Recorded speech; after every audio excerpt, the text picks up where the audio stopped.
Masangshenzi Uraya Ningaino Masangshenzi Uraya Ningaino Masangshenzi haikuna kuvhunduka madzibaba. Haikoti vidimeti mabhandana mukati mereti yezigi. Haikoti vidimeti mukati mezigi. Durai zviri muhana. Madzibaba IMF ini ndini minister wacho saka ndiroda kuti masanctions aende nhasi hatina nguva. Nyaya inogadziriswa inyaya diki asi kuti zvigadziriswe panoda kuzvinyima. Kuzvinyima ndokusinganetse. Tinongobva makuseni handikatotsanya kusvika pabreakfast senyika also. Kwete kuzvinyima senyika. Kuzvinyima sedunga munhu.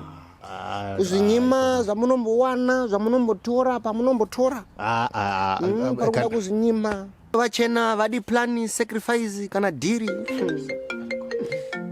Zvino mukuru. Yes mukuru. Izvozvi so nditori muboardroom consultative meeting yacho neprivate sector yese. Ndavakatonditarisazve. Nema-economic exorcist ese aripo. And this time I give you my word. Masanctions takamabata kuti dzvi. Yes, mukuru. I want to tell you. Mundowedzerawo time, Sir Minister. Amen.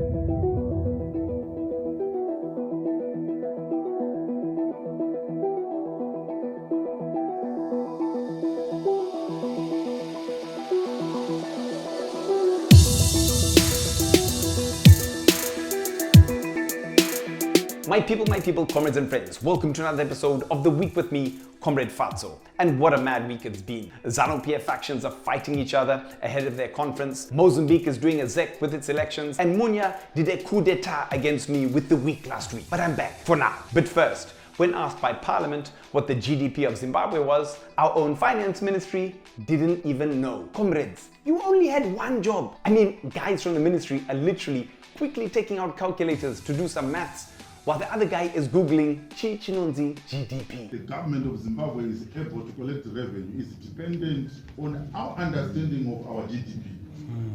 So I'm sure the team is complete. Guide us, I think we don't have time.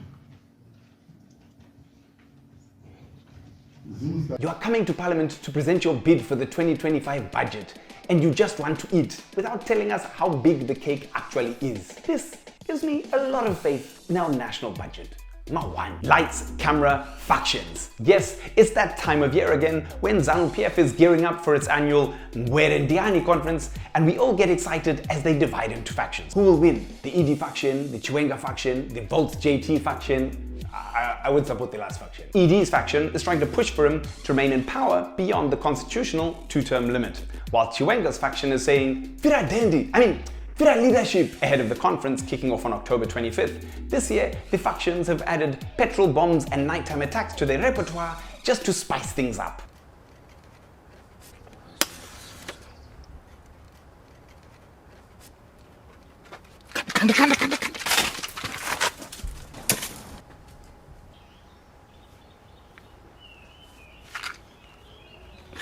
Hachina kuti bomu. Asina hawa. Unoenda uchkurwe. But inini paYouTube ndakaona zvichirunzi ukasafuse yako ubva wabatidza matches. Panoda iso petrol ya boom. Straight. Mubodoro wamwaisa petrol. Handiwanda timonotenga petrol chimwe. Haafidi kwana mani. Pane notenga petrol. Ndasvika sikanza aitengwe nemazigi. Ndane mazigi. Haitengwe nemazigi petrol. Zigi rakaita mawanga. Ndakadona gavana wasikubatika pamwe. Okay, saka wazisa chii? Ndazomboda kushandisa gas, but gas futi arisike mbodoro. Ndikubvunza kuti wazisa chii mbodoro because dawa sakana parafini.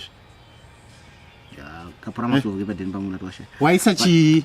Ndakanditsanangura. Afidi shamwana. Andipamba ngodiwa liquid nokuti zvinospai. Mesa chimda. A violent incident happened in Harare this week, targeting the offices of Harare provincial chairperson Goodwill's Masimirembwa, who's been a vocal supporter of the ED 2030 campaign. Masimirembwa had this to say. Yes, the report that I got is that two Fortuners without number plates and the Honda Fit came here around 4 a.m. They were carrying a container with petrol and makeshift bottle, presumably containing petrol as well.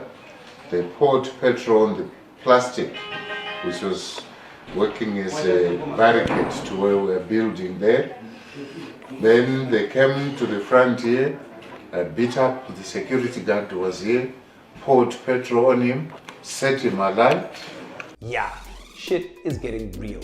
And there are allegations that it was VP Chiwenga's faction that was behind the attack. To add to the drama, a shadowy group called the General Chiwenga Voluntary Supporters Association has emerged, supposedly representing the voices of Zipra military veterans and women and youth associations associated with ZANU-PF. They've declared their allegiance to Chiwenga and have attacked attempts for Edie to stay in power until 2030, which I find a bit silly, because judging by the way things are going on every Harare street corner, the party that's going to win will be the Zifutsek Party, Zimbabwe Fuel and Tatovaka Imwe Station Energy Corporation. But on the real, guys, every year we always get excited and expect some massive fireworks to happen at the ZANU-PF Congress or conference. Zero sha. Nothing's going to happen.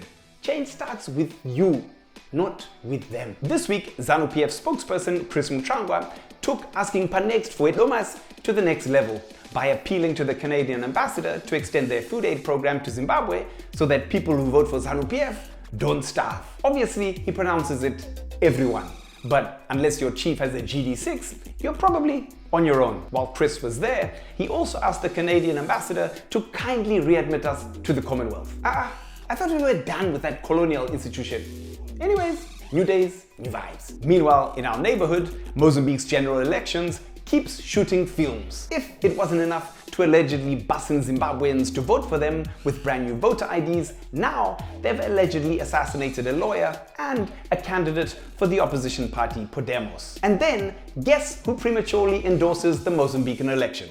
Yep, this guy. Our prez and the current SADC chair had this to say. Comrades, I wish to congratulate our sister Revolutionary Party Frelimo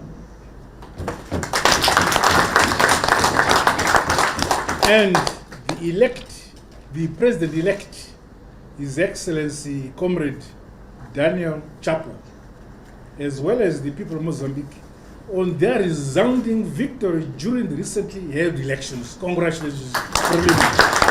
Comrade, I think we might have slightly jumped the gun with this one, because this statement came out well before the Mozambican poll winner was actually even officially announced. Unless you know something we don't know.